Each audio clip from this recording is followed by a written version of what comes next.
Good afternoon. It's really a pleasure to be here and to tell you a little bit about our event at Arizona State University. That's one of the major sponsors of the Arizona SciTech Festival. We set our event up to coincide with the first Saturday in March. And these are a few of the details. I am the Director of Academic Communications for the College of Liberal Arts and Sciences, which is one of the largest units on Arizona State University's main campus.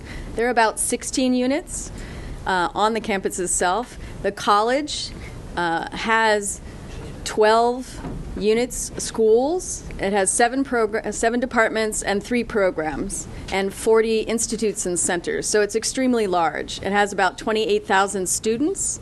It's a Research One university, and those are some of the particulars just to give you an idea. We had a very diverse group of people involved. Most of our scholastic and academic units were engaged in this process. So it was no one individual, though we coordinated all the events coming out of each of those units. So we decided to design the event like an open house, where we literally opened the doors, hence the name Night of the Open Door. It was in the evening between 4 and 9 o'clock.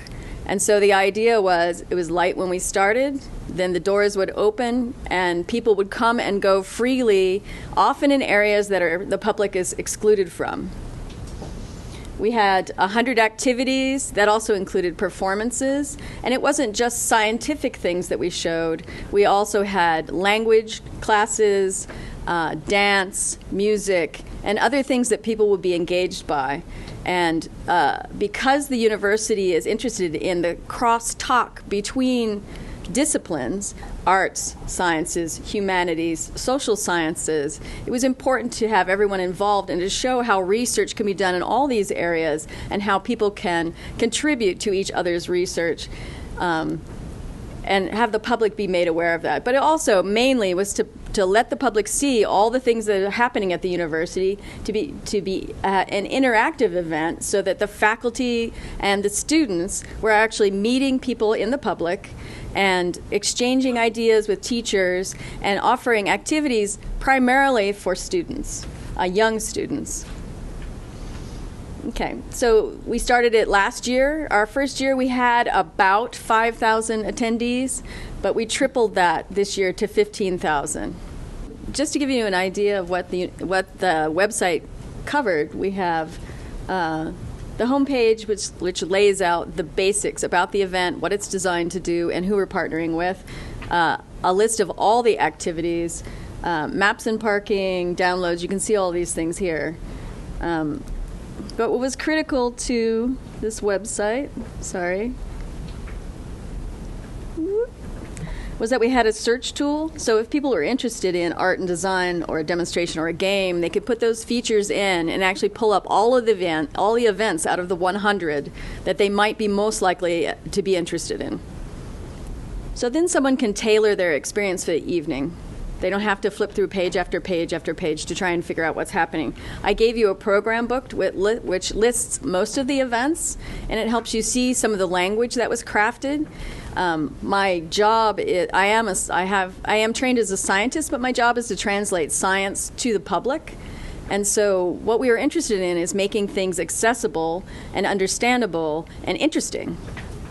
People don't want to come out and spend their evening if things aren't going to be fun. So that was a really important element. It wasn't just that you were learning something, it's that you were learning something that could really engage you, that you could maybe even do at home, and a whole family could do together. Okay. So there you see some of the things that came up. Now most of these have to do with Earth and space exploration, but you generally get the idea of how the website was used. It was a big marketing tool for us. So when we sent out information to the schools, this went out to all the teachers, it went out to all the administrators, and in some cases went directly to the students. And so people could go and explore on this site well in advance of the event itself. And it built a lot of interest and excitement about what was coming before we actually had the event and before we actually started doing more active marketing. So any questions about the website before I go on?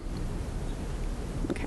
Where a lab coat doesn't look like their normal daily wear, but defines what they do as a career. And those students can see themselves. I could do that. That excites me. Those are the kinds of things that I want to pursue. And they also see that maybe if I take the art and maybe if I take the social sciences and I do research, that I can combine those things and create the field that I want to pursue. So it's not just that they're looking at staid, dull, disciplinary processes. They're seeing the excitement that people have about their work. They're thinking, maybe I can do that, or maybe I can take this piece and go this direction with it. So it heightens creativity. It makes people think as entrepreneurs. It makes students look ahead to what they could experience or develop or engage themselves in. So that was one of the goals of this, was not only to let everyone know who we are and what we do, but to give them a vision of what they can go on and do themselves. So these are some of the kids and microscopes. I'm just going to have some pictures in here so you have a general idea. And this is a device that was developed by the Biodesign Institute that actually rolls along the floor of the ocean and gathers information and transmits it back above ground. And it has to deal with enormous amounts of pressure. It has very involved circuitry, and it was there for the students to handle, to talk to the scientists about, and to get an idea of what can be done. And we had 1,000 volunteers that include faculty, staff, and students. One of the things that people expressed they enjoyed the most was actually meeting our students, hearing their stories, listening to their excitement as they talk about their research. That can really transform what people think about, what they want to do, and how they feel about their own university. Okay, so this is a general breakdown of who attended, families, adults, and students. What's important about this slide is that we put the registration form up in advance of the event. And it had a survey attached to it, so we could make some assessments about who was coming, what they were interested in, what their age groups were, how many people were in their family, all the specifics, so that we could tailor the events to their interests. So you see that most of the attendees were adults, and then students, and then the grade breakdown is over there. I mean, and interesting enough, you've got college on one end, and you've got kindergarten on the other end. So it had a very broad appeal, and it was designed that way. There were a lot of families with 2 or 3 kids, sometimes pushing strollers, because it's outside. It's a pleasant time of year. So they can see things happening, they can sit and talk, they can have a picnic. Whatever the family wants to do, that can happen, as well as these learning experiences that are shared. There are sometimes 3 generations that came, and it was really wonderful to see that and to see so many people of multiple generations involved in their students' learning, but also just interested in science and interested in the relationship with science and the way that they live their daily lives. So in that survey and that pre-registration, we asked what they were interested to see. And that was useful for us because they wanted to see everything. It wasn't just science. They also wanted to see the humanities, art, everything else. So that's what we tried to do. This is one of the institutes that people visited. It's a LEED certified, state-of-the-art research facility. We had 1,600 visitors come through their front door. Within that structure, whose doors are normally locked and have security personnel attached to it, they had exhibits and interactive activities, and the scientists were there. So people could see the facility, they could meet the scientists, and be in a place that normally they can't get to. We also had the Mars space facilities, we had lunar cameras, and we had another LEED certified facility that does Earth and space exploration. And again, it was the same process. We had talks, we had a planetarium display, we had faculty members, but everything within reach of the people. So this is the lunar reconnaissance orbiting camera. It's attached, and that's a model of it, and it's out there doing its thing. We have a whole laboratory set up to study the information that's being collected by this instrument. And people were able to go into that laboratory itself and see the images that are being collected and the data that's being done and the faculty members who are doing that work and the students. We also have a lot of insect collections, animal collections, and those were open also to the public. You wouldn't think that bugs would be that interesting, but the place had 1,200 individuals who wanted to handle live ones or dead ones. We also had the International Letters and Culture. We had dancing, we had henna tattoos, we had mini language lessons. They had about 20 different languages where they gave 15-minute sessions, and people would come in and learn a little bit of Korean or a little bit of Spanish or a little bit of Greek or whatever the languages that they were interested in.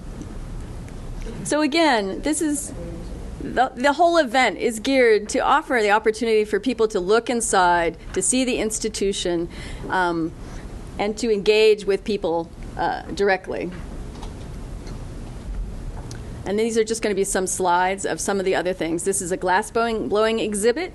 This was a grassroots effort. The ideas for what each unit should do of all those units in the college was developed by themselves. And they thought, what do my audiences want? And they used their own tools to attract those audiences. So it was diverse, but each unit had control over what it wanted to do. As a college, we offered things like marketing and the events type stuff, setting up tables, getting booths together, a lot of the organizational aspects of it. But the students, in some cases, developed these things on their own and worked with their faculty and their groups. And so there was a lot of ownership of everything that was being shown and a desire to have it be really good, not just, someone's handed you a package that represents the university as a whole that you just mouth. It was, that's my project, that's my event, and it makes a difference in the way people connect with you and the way everything's done. So, wind power, a little bit of chemistry. Sea turtles. There was a graduate student who was talking about sea turtles in the Gulf of Mexico. So it covered chemistry, biochemistry, math and statistics, life sciences, arts and letters, physics. Who am I forgetting? Earth and space. This all took place on the one night at the Tempe campus of Arizona State University, so not very far from here. Mm-hmm. They almost ended up there. Yeah, so one evening, 4 to 9 o'clock. Once a year? Once a year, one site, just those times. When is the registration? So usually we start that in the fall. We have it all ready then, and then we start pushing it out in various channels, and people can go ahead and register. When a lot of the serious activity happens is around January, because families take time to figure out their schedules. But we've already put it out there, and it's in their minds. We also put ads on radio. There were things that were done through the SciTech Festival, brochures. So the event itself was based on an event that was developed in Berlin. So somewhat similar, that's been running for many years. So we just tailored that idea to suit our organization. And sponsors were mentioned. We attracted 3 sponsors. They were all in video conferencing, video imaging businesses. They were interested, as someone mentioned, in getting exposure, but they were also looking for workforce, students that would come and work for them. And in part, they just wanted to show the exciting stuff that they're doing. So those 3 factors made them interested in being partners.